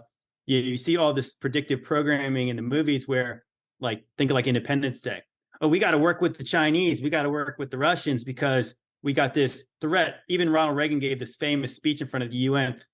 He's like, imagine how our differences would slowly, guys, basically go away, or how quickly go away if we faced an alien threat.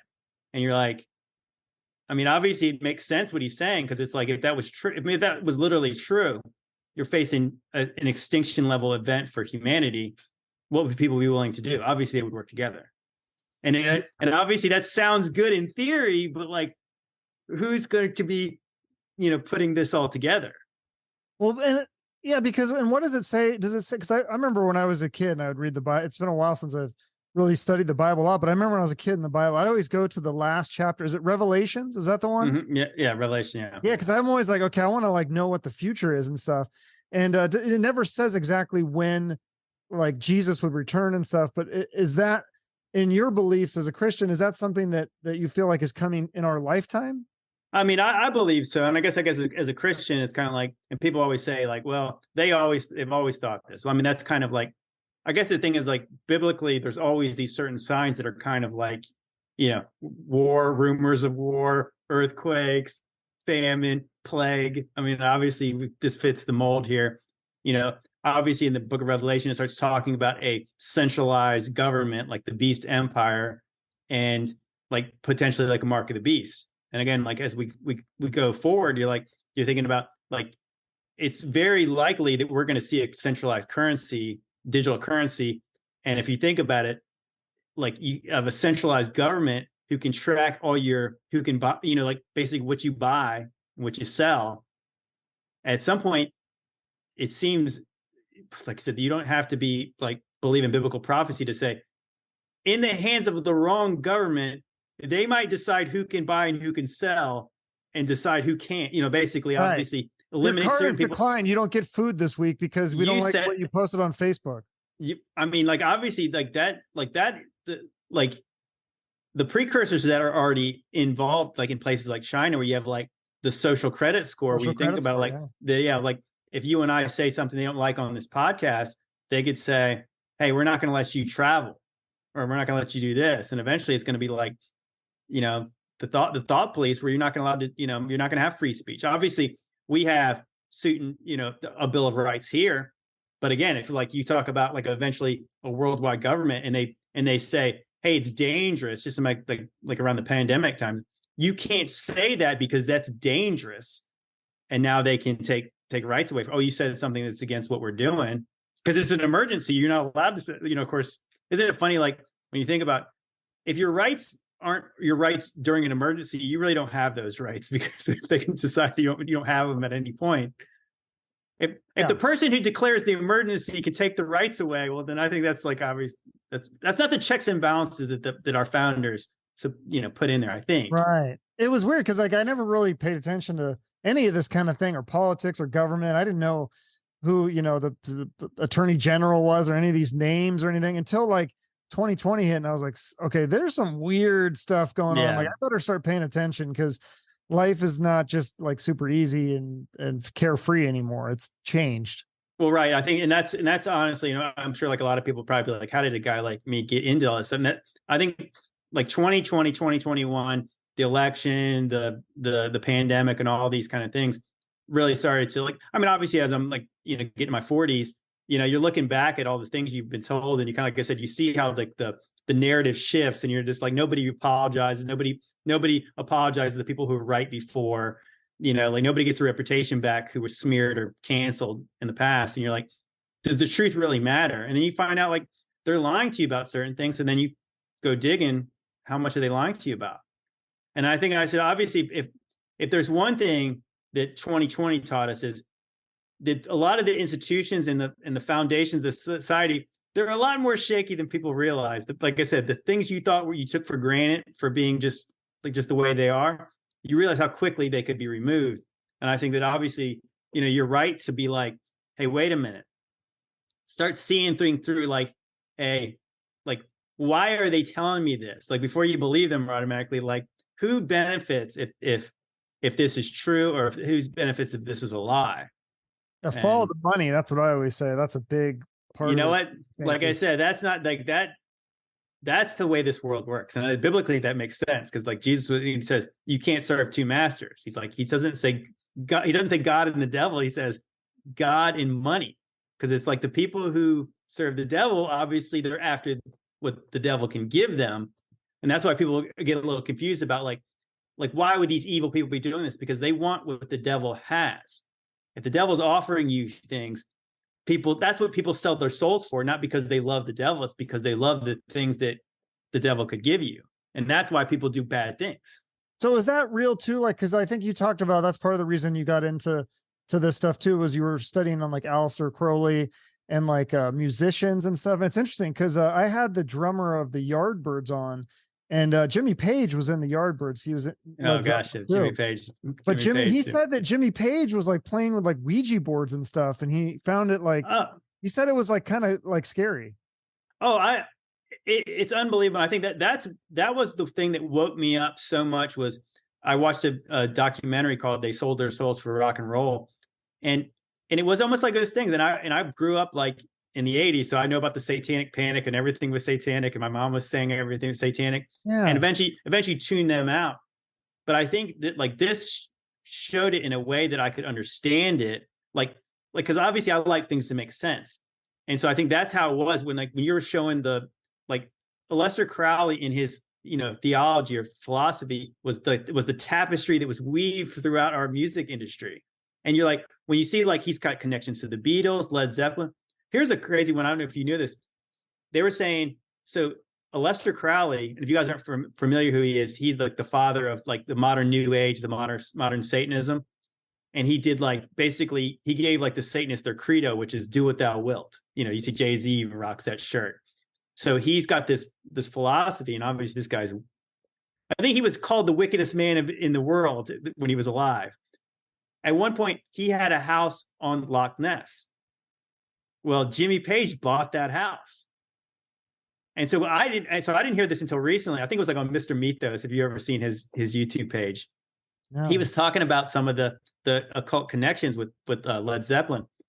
Well, I didn't realize the house that Aleister Crowley owned, that eventually Jimmy Page bought, it was on the site of a church that burned down with the people in the church. And eventually they built a house on there. And they had a graveyard for the people that were in the church, like literally connected to the house. Like they had a place where you go down in the church and it went underground out to basically where the cemetery was by the lake.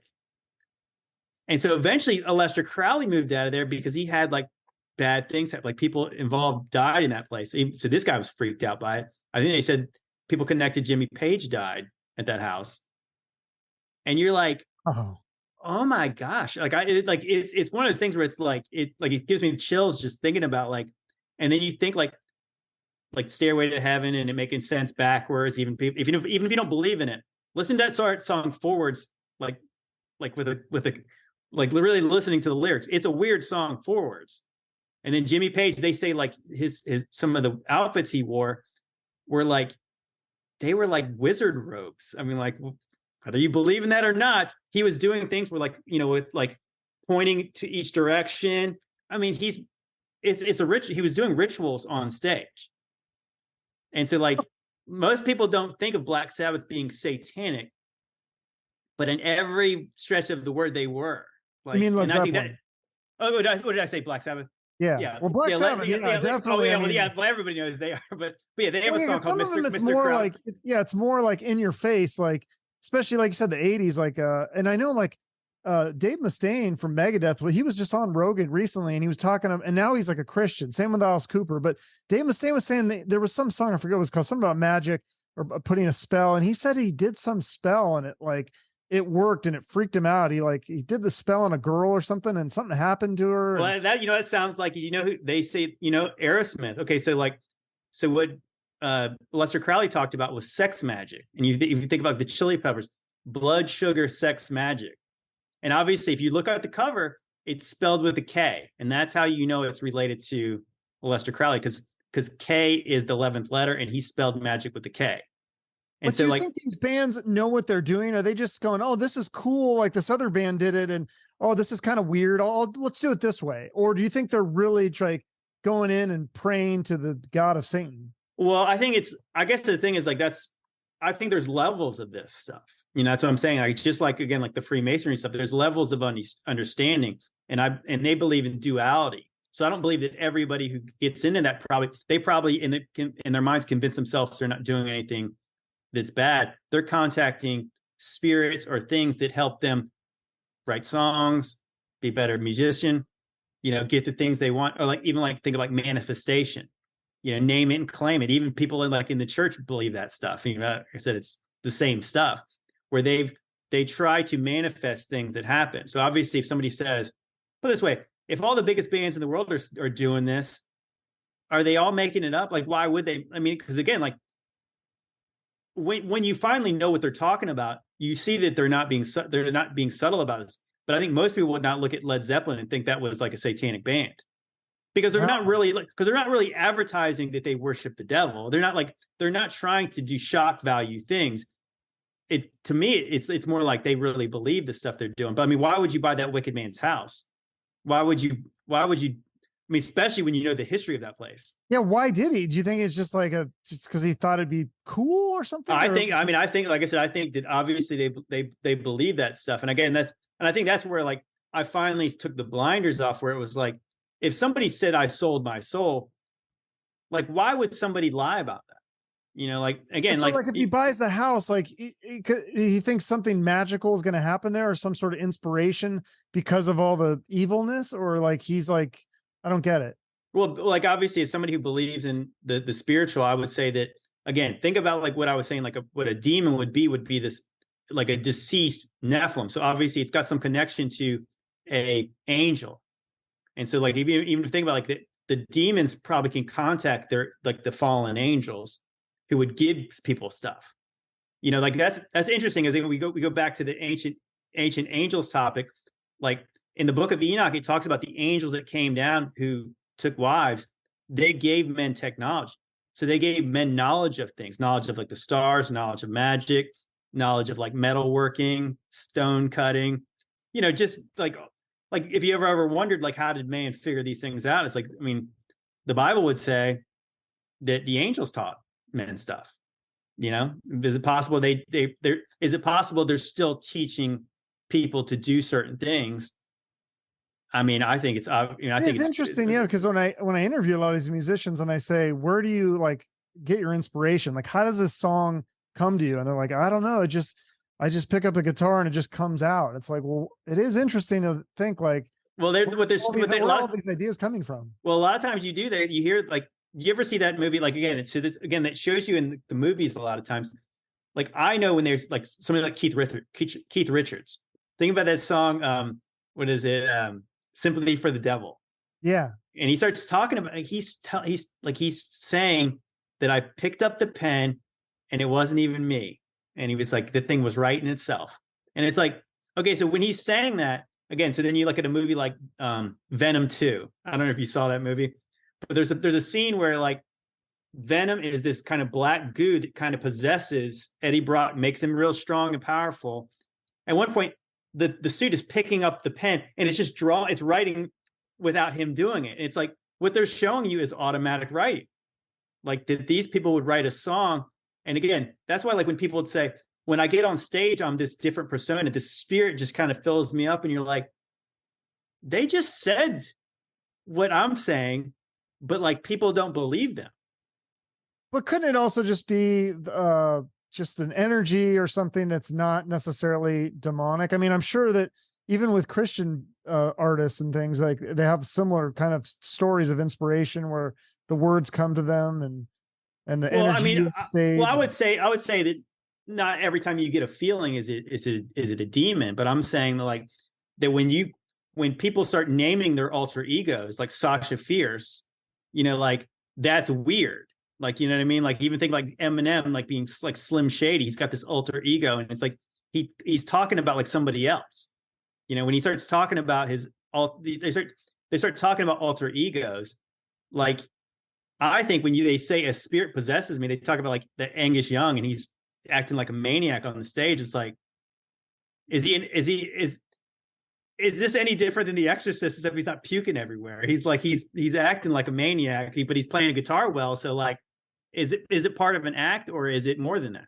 Well, that's what I wonder. Yeah, like are they doing it on purpose? Like they're reading these occult books and or are they just going, hey, like let's try to scare people? Like, because that's what it felt like in the 80s with some of those bands. Like Motley Crue is one of my favorites, but I feel like some of the stuff they did, it seemed like they just did it to try to get a rise out of people and to get attention and be controversial. But then I don't know, maybe I heard stories that maybe there was stuff going on. So, well, isn't it interesting in a lot of these things? Like, again, you think like Vince Neil, like a lot of these people are connected with death, like with like these weird tragedies in their life. And it's like a lot of people have wondered at points. It's like, was there some kind of sacrificial thing happen? Because we really don't know. Even if it's funny, I was watching it again. I'm sure you'd love this movie. This is Spinal Tap. Of course, yeah. And isn't it funny? And I was listening to it like kind of through which is almost like that understanding where like they were even talking about the drummer who just mysteriously kept dying, and they were saying Nigel was saying the police said this one would be better left unsolved, and it's a hilarious line, but at the same time, like it is almost like it's weird that all these bands who are popular do have all these major tragedies in their lives, and.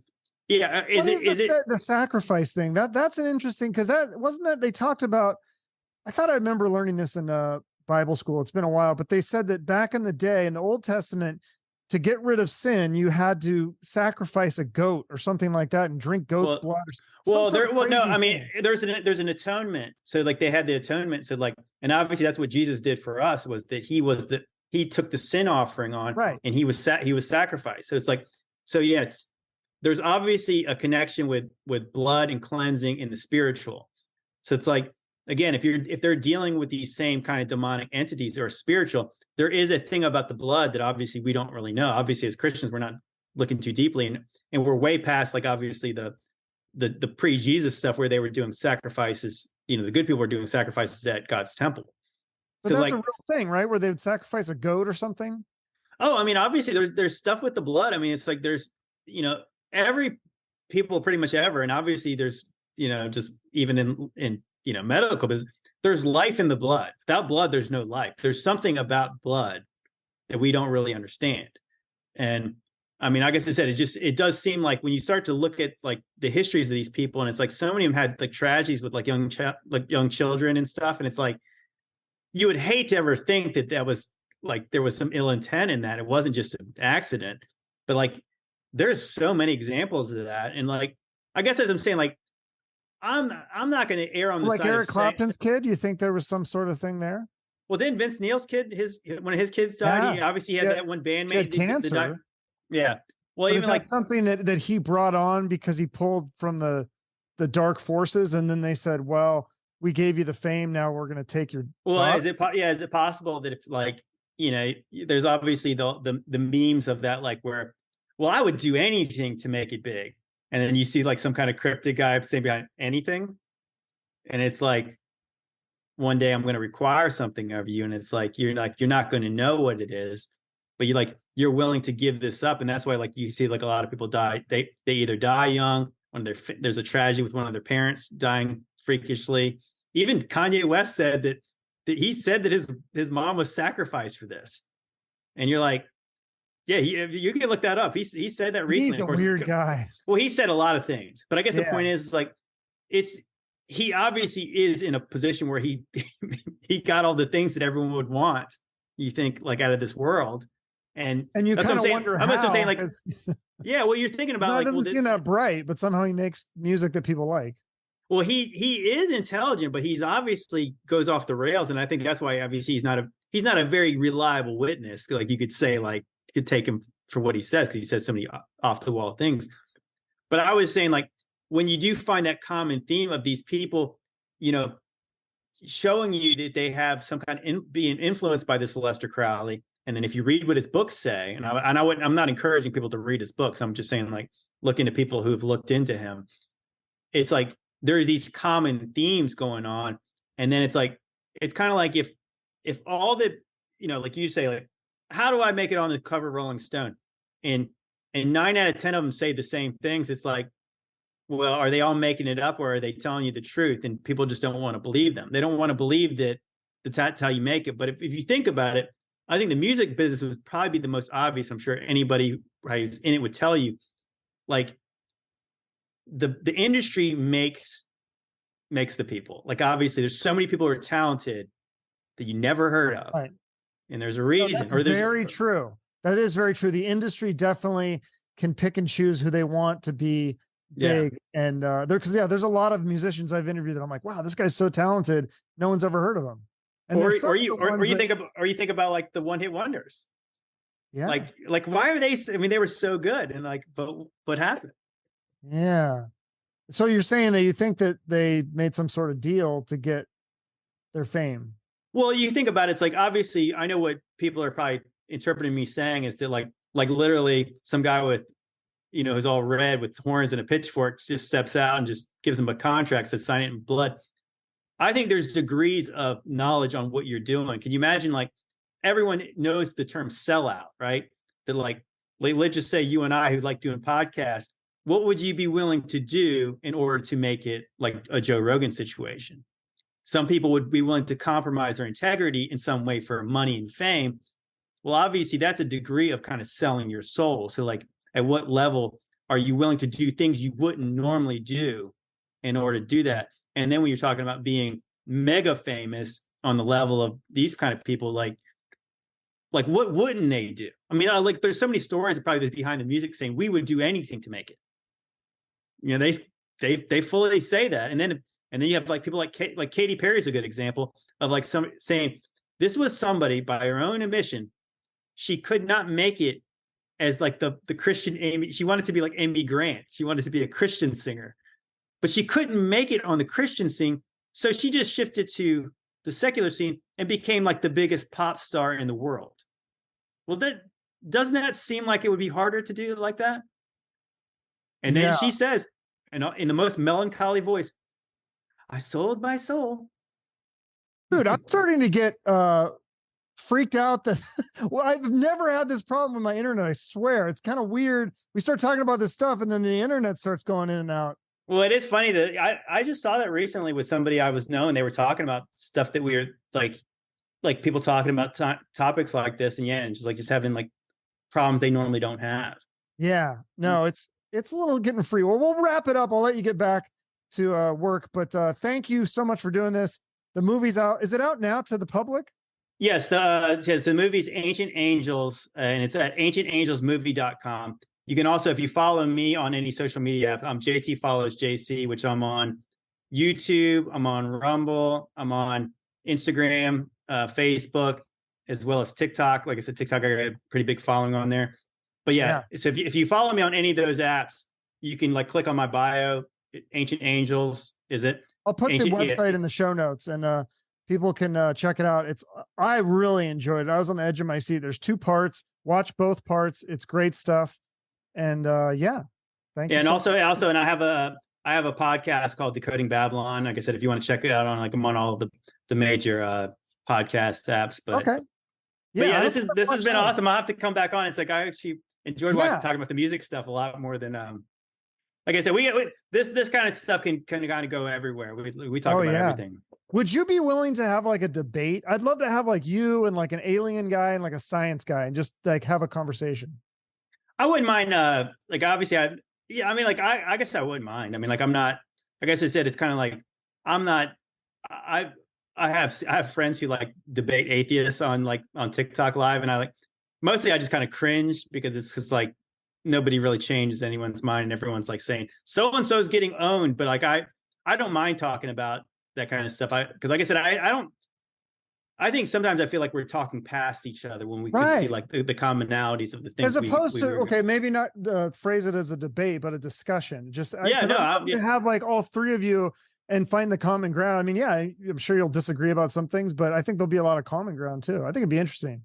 Well, I think it is. I think that's what, like I said, that's what I'm saying. Like that, like you get back into the ancient angels topic, where like there's these stories around the world, and you're like, if you actually listen, you're like, this sounds like a game of telephone where somebody's just like they're telling the same story, but like it's got so far removed from the event that like, you know what, maybe there's little nuggets of truth in there. And I think as people are trying to find out what's true, we can try to figure out what we believe, and then we can.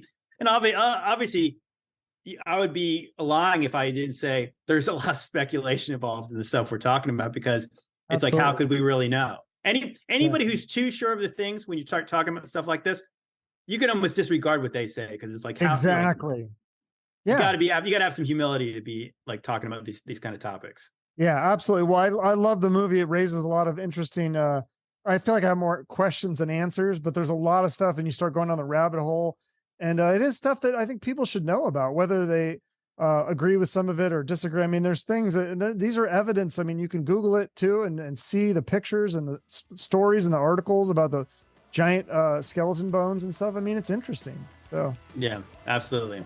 Cool stuff. Well, thanks, JT. I'll talk to you later. All right. Well, God bless, man. I appreciate it. All right. You too. Bye-bye. Thank you for taking the time to listen to the full podcast episode. Please help support our guests by following them on social media and purchasing their products, whether it be a book, album, film, or other thing. And if you have a few extra dollars, please consider donating it to their favorite charity. If you want to support the show, you can like, share, and comment on this episode on social media and YouTube. And if you want to go the extra mile, you can give us a rating or review on Spotify, Apple Podcasts, or Google Podcasts.